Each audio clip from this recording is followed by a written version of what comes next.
मोतिहारी के राजा बाजार स्थित प्रेक्षागृह में गुरुवार को एक भव्य आध्यात्मिक आयोजन संपन्न हुआ। सुपूज्य संत प्रवर विज्ञान देव जी महाराज के पावन सानिध्य में संचालित राष्ट्रव्यापी स्वरवेद संदेश यात्रा ने यहां अपनी दिव्य गूंज बिखेरी।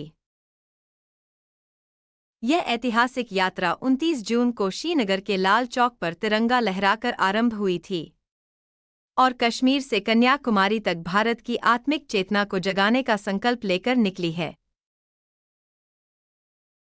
कार्यक्रम में विज्ञान देव जी महाराज ने जय स्वरवेद कथा और ध्यान साधना का अभ्यास कराया, जहां उपस्थित श्रद्धालु गहन आध्यात्मिक ऊर्जा से ओतप्रोत नजर आए।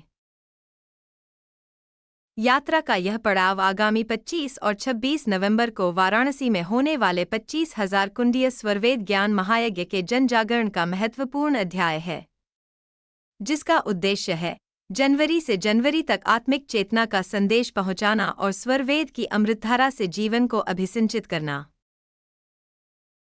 कार्यक्रम के अंत में श्रद्धालुओं के लिए प्रसाद वितरण और महाप्रसाद की भव्य व्यवस्था की गई। स्वरवेद संदेश यात्रा आध्यात्मिक चेतना का कारवां कश्मीर से कन्याकुमारी तक पहुंचेगी। लिए जानते हैं मीडिया से बात करते हुए विज्ञान देव जी महाराज ने क्या कहा।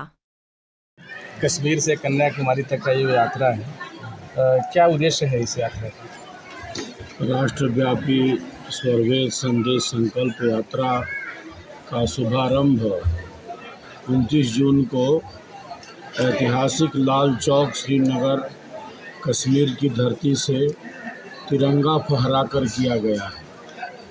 अब तक 10 राज्यों की यात्रा पूर्ण हो गई है और पिछले 14 अगस्त से ऐतिहासिक भूमि बिहार की धरती पर यह यात्रा गतिमान है और आज बहुत ही प्रसन्नता का विषय है कि महात्मा गांधी प्रेक्षागृह मोतिहारी में हम सब मिलकर इस यात्रा को एक नई गति और ऊर्जा दे रहे हैं। राष्ट्र प्रेम की ही भावना को लेकर यह राष्ट्रव्यापी यात्रा है, जो कश्मीर से कन्याकुमारी की ही तरफ बढ़ती जा रही है।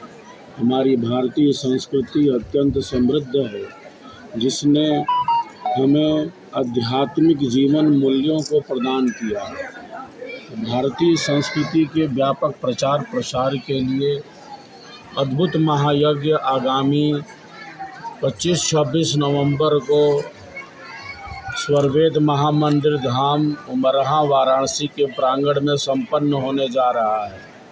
यज्ञ ही हमारी भारतीय संस्कृति का प्राण है, वैदिक धर्म का सार है। इसी अद्भुत महायज्ञ की जागरूकता के लिए यह राष्ट्रव्यापी स्वरवेद संदेश यात्रा है। सबके भीतर ध्यान साधना के प्रति रुचि बढ़े, क्योंकि ध्यान साधना के अभ्यास से हमारा जो अशांत मन है, अनियंत्रित मन है, वह धीरे धीरे नियंत्रित होने लगता है। यूनेस्को की एक प्रस्तावना कहती है, युद्ध की प्राचीरें मन से निकलती हैं, अतः मन पर नियंत्रण आवश्यक है। जितना हम अपने मन को साधेंगे, जितना हम विचारों का विश्लेषण करेंगे, जितना हम अपने मन को एकाग्र करेंगे, हमारी अंतः ऊर्जा उतनी ही अधिक जागृत होगी। जन जन तक, मन मन तक साधना का संदेश पहुँचे।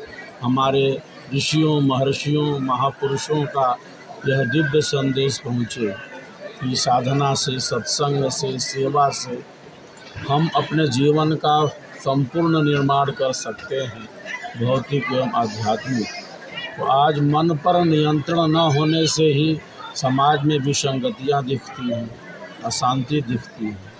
इस मन की अशांति को विहंगम योग की साधना से दूर किया जा सकता है।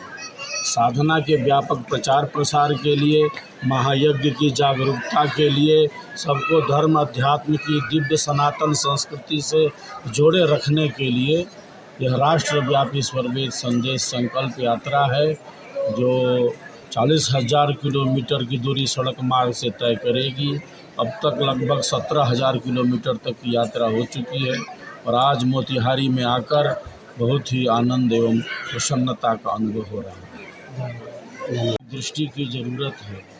आध्यात्मिक ज्ञान सबके लिए समान रूप से लाभकारी है। हम जीवन के किसी भी क्षेत्र से जुड़े हों, और वस्तुतः राजनीतिक व्यक्तियों को तो ध्यान साधना योग की अत्यंत आवश्यकता है, क्योंकि उनके विचारों की शुद्धि अत्यंत जरूरी होती है। जो भी साधना का अभ्यास करेगा वो घर परिवार देश समाज के लिए उपयोगी ही होगा। तो राजनेताओं की आवश्यकता है कि वे ध्यान साधना के अभ्यास से जुड़कर भारत माँ की सेवा के लिए और आगे बढ़ते चलें।